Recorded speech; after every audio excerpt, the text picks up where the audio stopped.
आज हम class 10th के बायोलॉजी सब्जेक्ट से एक इम्पोर्टेंट टॉपिक को जानेंगे जिसका नाम है मानव पाचन तंत्र। तो मानव पाचन तंत्र क्या होता है? मनुष्य में भोजन के पाचन के लिए कुछ अंग एवं ग्रंथियां मिलकर एक विशेष अंग तंत्र का निर्माण करते हैं जिसे मानव पाचन तंत्र कहा जाता है। तो इस मानव पाचन तंत्र में कौन कौन से अंग शामिल है उसे चित्र के माध्यम से हम लोग देखेंगे। तो पहला अंग है मुंह, मुखगुहा, माउथ और माउथ कैविटी, ग्रासिका जिसे ग्रास नली भी कहा जाता है, फूड पाइप। उसके बाद है आमाशय, स्टोमक। उसके बाद छोटी आंत, क्षुद्रांत, इसे अंग्रेजी में स्मॉल इंटेस्टाइन। उसके बाद है बड़ी आंत और आखिरी का अंग जो है वो है गुदा द्वार, मल द्वार, जिसे अंग्रेजी में एनस कहा जाता है। इस प्रकार मानव पाचन तंत्र में मुंह से गुदा द्वार तक की जो औसत लंबाई होती है वो 8 से 10 मीटर होती है। तो हम लोग ये जानेंगे कि मानव पाचन तंत्र में पहला अंग जो है वो मुंह हुआ और आखिरी अंग हुआ गुदा द्वार, जिसकी औसत लंबाई मनुष्य में 8 से 10 मीटर होती है। अंग के अलावा मानव पाचन तंत्र में कुछ ग्रंथियां होती है जो पाचन क्रिया में सहायक होते हैं। उस ग्रंथियां को हम लोग जानेंगे। पहला ग्रंथि है हमारे मुंह में लाला ग्रंथि। दूसरा है भूरा गाढ़ा रंग का जो दिख रहा है यकृत, लीवर। उसके बाद पीले रंग का अग्न्याशय, पेनक्रियाज। उसके बाद अमाशय के भित्ति में जठर ग्रंथि होता है, गैस्ट्रिक ग्लैंड होता है, वो भी एक ग्रंथि है। उसके बाद छोटी आंत के भित्ति में आंत ग्रंथि होता है, इंटेस्टियल ग्लैंड होता है। तो ये सब ग्रंथियां थी जो पाचन क्रिया में सहायक होते हैं। अब हम लोग एक एक करके सभी अंग एवं ग्रंथियां का कार्य जानेंगे।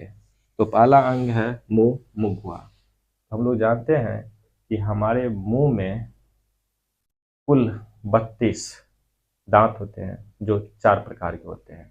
इसका काम भोजन को काटना और पीसना होता है। अर्थात जो हमारे मुंह के अंदर जो दांत होते हैं वो भोजन को खंडित करते हैं। अब जो हम लोग एक मांसल संरचना मुंह में देखते हैं वो है जीभ। जीभ का काम क्या होता है? भोजन को उलटफेर करना। मतलब भोजन को जो है लाला ग्रंथि से स्रावित जो लाला रस होता है उस पदार्थ के संग भोजन को मिलाने का काम हमारे जीभ करते हैं। तो भोजन को जो है मिश्रित करने का काम लाला रस से जो है वह जीभ का होता है। उसके बाद भोजन को निगलने में भी जीभ सहायक होते हैं। उसके बाद हम लोग जानते हैं कि हमारे मुंह में लाला ग्रंथि भी होते हैं। लाला ग्रंथि लाला रस का जो है सिक्रेशन यानी स्रावन करते हैं। लाला रस में जो है एक एंजाइम जैव उत्प्रेरक होता है।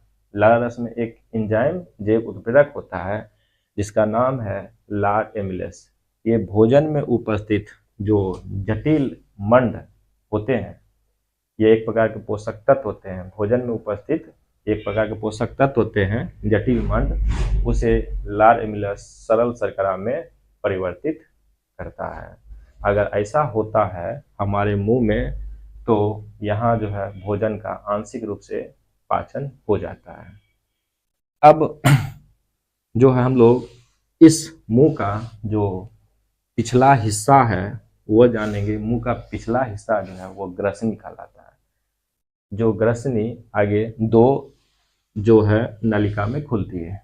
एक होता है कंठ द्वार जो आगे श्वास नली में खुलता है, एक होता है निगल द्वार जो आगे ग्रास नली में खुलता है।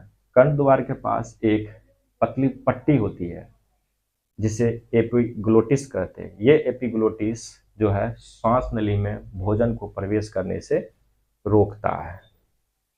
अब हम लोग ये जानेंगे कि भोजन जो हमारे मुंह में था वो ग्रसनी, ग्रसनी से ग्रसिका, ग्रसिका से होते हुए जो है एक जे शेप का जो ऑर्गेन है, अंग है, जो जिसको हम लोग आमाशय कहते हैं, उसमें प्रवेश करता है।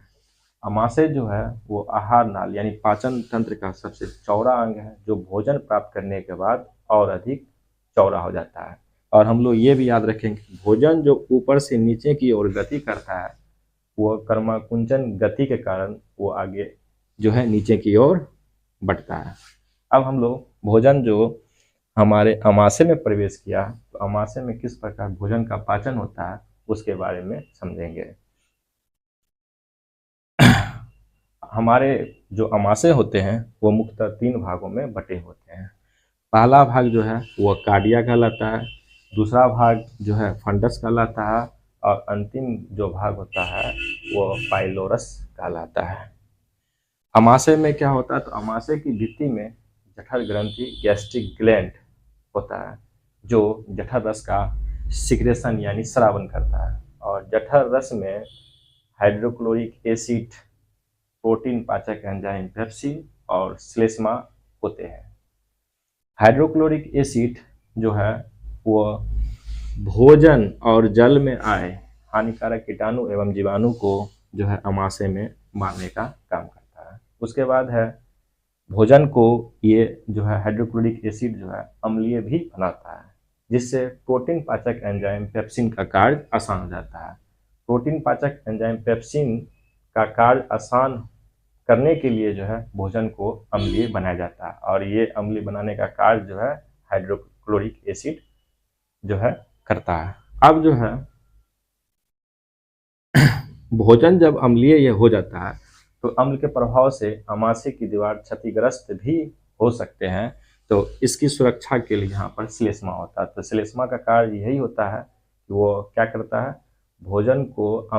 भोजन जो अम्लीय रहता है उस अम्लीय भोजन से जो है अमाशय की दीवार की सुरक्षा करता है। अब उसके बाद है जो भोजन यहाँ पर था हमारे अमाशय में, वो जो है यहाँ पर पाइलोरिक छिद्र के माध्यम से छोटी आंत में प्रवेश करता है।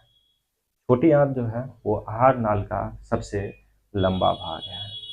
यह लगभग जो है 6 या 7 मीटर लंबी होती है और 2.5 सेंटीमीटर चौड़ी होती है।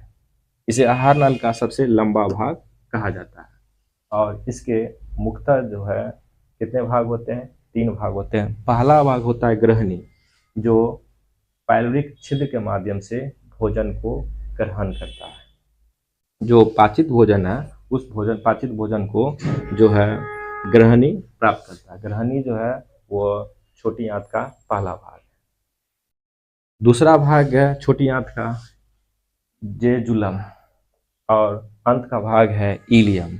छोटी आंत का अधिकांश भाग इलियम होता है, और यह इसी भाग में जो है भोजन का पूर्ण रूप से पाचन होता है। अगर ऐसा बोला जाता है कि किस अंग में भोजन का पूर्ण पाचन होता है, तो वो है छोटी आंत। छोटी आंत में भी कहाँ पर, तो वो है इलियम। अब जो हम ये समझेंगे कि छोटी आंत का जो पहला भाग होता है ग्रहणी, उसमें क्या होता है। तो ग्रहणी जो है वो भोजन को ग्रहण करता है पाइलोरिक छिद्र के माध्यम से। अब यहाँ पर हम ये भी समझेंगे कि जो भोजन था हमारे अमाशय में वो तो अम्लीय था, और छोटी आंत जो भोजन को ग्रहण किया वो भी अम्लीय है। तो इस भोजन को अब जो है क्षारीय बनाना जरूरी है।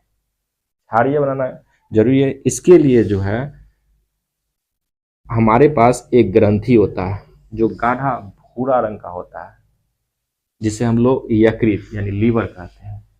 तो लीवर जो है यकृत जो है पीत रस का सिक्रेशन करता है, स्रावन करता है, और ये पीत रस जो है पित्ताशय में गॉल ब्लैडर में जमा हो जाता है। तो हम लोग यहाँ पर ये याद रखेंगे कि पीत रस बाइल जूस का जो है वो सिक्रेशन कहाँ से होता है, तो ये गाढ़ा भूरा रंग का जो एक ऑर्गेन है, एक अंग है लीवर, उससे होता है। ये लगभग जो है 1.5 kg का होता है, लगभग जो ये 1.5 kg का होता है। लेकिन इसका जो पदार्थ होता है, जो इससे स्रावित जो पदार्थ होता है पीत रस बाइल जूस, वो पित्ताशय में जमा हो जाता है। पित्ताशय को गॉल ब्लैडर हम लोग जानते हैं गॉल ब्लैडर के नाम से। गॉल ब्लैडर में पीत रस जमा रहता है और समय समय पर ये जो है ग्रहणी में जो है ना, यहाँ से पीत रस ग्रहणी में यानी छोटी आंत के फाला भाग में प्रवेश करता है। और उसके बाद हम लोग ये समझेंगे कि जो गॉल ब्लैडर स्टोन होता है, पथरी होता है, यानी जो है पथरी होता है, वो पथरी जो है इसी पित्ताशय में होता है। अब पित्ताशय में पथरी क्या होता है, जिसको गॉल ब्लैडर स्टोन के नाम से जाने, तो वो क्या होता है, तो कोलेस्ट्रॉल जो है यहाँ पर जमा हो जाता है। वह कोलेस्ट्रॉल जो है धीरे धीरे जो है सूख कर पत्थर जैसा रूप ले लेता है, और इसी को हम लोग जो है ना गॉल ब्लैडर स्टोन कहते हैं, जिसे जो है माल शल्य चिकित्सा के माध्यम से जो है ना ठीक किया जाता है। अब हम लोग ये जानेंगे कि जो पीत रस पित्ताशय में जमा था, अब वो समय समय पर ग्रहणी में प्रवेश करता है, और उसका उस पित्तरस का काम क्या होता है, तो भोजन को क्षारीय बनाना। लेकिन हम लोग जानते हैं जब अम्ल यानी अम्लीय भोजन, जब क्षारीय पदार्थ पित्तरस से जो है मिलेगा, तो यहाँ पर लवण और जल बनेगा। इस लवण का नाम क्या होता है, तो पीत लवण। अब पीत लवण का निर्माण जो है वो छोटी आंत में हो गया। किससे हुआ, तो पीत रस और अम्लीय भोजन। अब इस पीत लवण का जो निर्माण हुआ, इसका भी काम होता है। जो भोजन में उपस्थित जो वसा की बड़ी बड़ी गोलिकाएं होती है, वो पित्त लवण के प्रभाव से छोटी छोटी गोलिकाओं के रूप में खंडित हो जाती है। अगर ऐसा छोटी आंत में क्रिया होता है कि पित्त लवण के प्रभाव से वसा जो बड़ी बड़ी गोलिकाओं के रूप में थी, वो छोटी छोटी गोलिकाओं के रूप में परिवर्तित हो गई, तो इस क्रिया को हम लोग इमल्सीकरण कहते हैं, और इससे जो वसा प्राप्त होती है उसे इमल्सीकृत वसा कहते हैं। तो हम लोग इमल्सीकरण क्रिया से इमल्सीकृत वसा किस प्रकार प्राप्त होता है उसको समझ गए। अब इसी ग्रहणी में एक और ग्रंथि का पदार्थ प्रवेश करता है, वो है एक ग्रंथि जिसका नाम है अग्न्याशय। अग्न्याशय से अग्न्याशिक रस का स्रावन होता है, और अग्न्याशिक रस में जो है जैव उत्प्रेरक यानी एंजाइम होते हैं। उस एंजाइम को हम लोग समझेंगे। एक एंजाइम होता है ट्रिप्सिन, और दूसरा एंजाइम होता है लैपेज। ट्रिप्सिन का कार्य होता है प्रोटीन का पाचन, और लैपेज का काम होता है लैपेज का काम होता है इमल्सीकृत वसा का पाचन। तो इस प्रकार हम लोग अग्न्याशय का भी जो है जो स्रावित करता है अग्न्याशिक रस, उसका भी काम समझ गए। अग्न्याशय से अग्न्याशिक रस, और अग्न्याशिक रस में दो एंजाइम ट्रिप्सिन प्रोटीन के पाचन के लिए, लैपेज इमल्सीकृत वसा के पाचन के लिए होता है। अब हम लोग ये देख लिए कि छोटी आंत में दो ग्रंथि का पदार्थ प्रवेश करता है, एक हो गया यकृत और दूसरा हो गया अग्न्याशय। अब हम लोग ये भी देखेंगे कि छोटी आंत की भित्ति में भी एक ग्रंथि होती है, जिसे आंत ग्रंथि कहते हैं, इंटरस्टिशियल ग्लैंड। ये जो है इस ग्लैंड यानी इस आंत ग्रंथि से जो आंत रस स्रावित होता है, उसमें जो एंजाइम यानी जैव उत्प्रेरक होते हैं, वो हमारे भोजन में जो उपस्थित कार्बोहाइड्रेट रहते हैं उसे ग्लूकोज में, और वसा को वसा अम्ल या ग्लिसरॉल में, और प्रोटीन को अमीनो अम्ल में परिवर्तित करते हैं। तो इस प्रकार यहाँ पर जो है छोटी आंत में भोजन का पूर्ण रूप से पाचन हो जाता है, और इसलिए कहा भी जाता है छोटी आंत को पूर्ण पाचन स्थल। अब भोजन जो पाचित हो जाता है, वही भोजन जो है उसी भोजन से पोषक तत्व जो उपयोगी पोषक तत्व है उसे शरीर द्वारा अवशोषित कर लिया जाता है। तो इसके लिए क्या होता है, तो छोटी आंत में जो है उंगलीनुमा संरचना होता है, जिसे दिग्रोम कहते हैं। यहाँ छोटी आंत में बहुत अधिक संख्या में दिग्रोम होते हैं, और ये जो दिग्रोम होते हैं उसमें रुधिर रुधिर वाहिकाओं का जाल होता है, और दिग्रोम जो है वो रुधिर यानी खून के मदद से यानी ब्लड के मदद से जो है पाचित भोजन से उपयोगी पदार्थों को अवशोषित कर शरीर के विभिन्न भागों तक पहुंचा देता है। इस क्रिया को स्वांगीकरण या एसिमिलेशन कहते हैं। अब जो है जो अपाचित भोजन रहेगा, वो भोजन जो है अब छोटी आंत से वो बड़ी आंत में गुजरेगा। तो बड़ी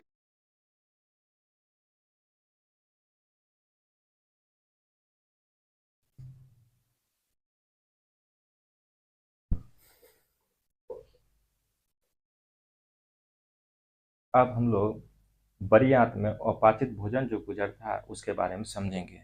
तो बड़ी आंत जो है ये है, इसमें जब भोजन गुजरता है तो इसके बारे में समझेंगे। तो पहले समझेंगे कि बड़ी आंत कितनी बड़ी होती है। तो औसत बड़ी आंत की जो लंबाई होती है वो 1.5 मीटर होती है और चौड़ाई जो है 7.5 सेंटीमीटर होती है। अब ये समझेंगे कि बड़ी आंत के कितने भाग हैं। तो बड़ी आंत के 4 भाग होते हैं। पहला भाग है अपेंडिस, दूसरा भाग है सीकम, फिर कॉलन है, और अंत का भाग जो होता है रेक्टम, जिसको मलाशय बोलते हैं। तो बड़ी आंत में क्या होता है, तो बड़ी आंत में जो है इसमें भी दिगरोम होते हैं, लेकिन यहाँ पे दिगरोम का क्या काम होता है, तो दिगरोम जो यहाँ पर होता है इस बड़ी आंत में, इसका क्या काम होता है, ये जो है भोजन में उपस्थित जो जल होते हैं, जल को अवशोषित करता है, जल को अवशोषित करता है। जल अवशोषित हो जाने से जो अपाचित भोजन है वो ठोस के रूप में यहाँ पर हो जाता है, और वो कहाँ पर जमा होता है, तो बड़ी आंत के मलाशय में, जिसे समय समय पर जो है मल द्वार द्वारा बाहर निष्कासित कर दिया जाता है। अब हम लोग जानेंगे इस आहार नल का सबसे अंत का भाग, गुदा द्वार, जो गुदा द्वार जिसकी लंबाई जो है 1.5 इंच की होती है। ये गुदा द्वार जो है इसका क्या काम होता है, जो मलाशय में जो भोजन, अपाचित भोजन जो ठोस के रूप में जमा था, वो इस गुदा द्वार द्वारा समय समय पर बाहर निकाल दिया जाता है। इस प्रकार हम लोग जो है पूरा पाचन तंत्र को समझ गए।